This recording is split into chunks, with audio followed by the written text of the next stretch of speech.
We are back. Thank you for joining with me. Journey through the text of A Course in Miracles by Ken Wapnick, PhD, published by the Foundation for A Course in Miracles. This is Volume 1. We are in Chapter 3, The Innocent Perception, and I'm picking up the reading on the structure of the mind.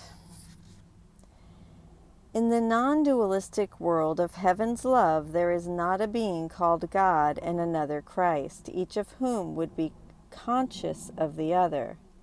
Such language is merely a dualistic formulation the Course uses to help us get closer to the reality of this oneness, in which there is no differentiation, no creator and created, but only God's unified and loving will.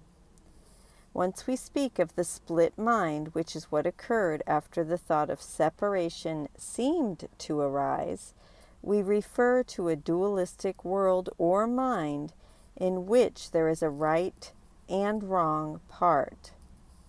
Both are illusory, yet wrong-minded thinking roots us still further in the dualistic world of dreams, separation, and perception, while right-minded thinking helps us awaken from it. As Jesus says elsewhere, forgiveness is the final illusion, and unlike the illusions of the ego, does not lead deeper into them, but is their end. Right-mindedness is not to be confused with the knowing mind, because it is applicable only to right perception. You can be right-minded or wrong-minded, and even this is subject to degrees, clearly demonstrating that knowledge is not involved. The term right-mindedness is properly used as the correction for wrong-mindedness and applies to the state of mind that induces accurate perception. It is miracle-minded because it heals misperception, and this is indeed a miracle in view of how you perceive yourself.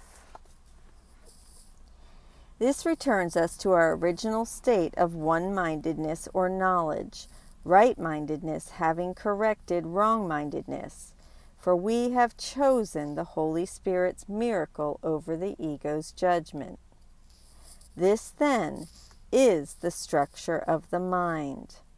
Again, when Jesus speaks of consciousness, he speaks of the birth of the split mind, wherein consciousness is described as the first split introduced after the mind's thought of separation. The word itself implies a subject and object. We are conscious of something.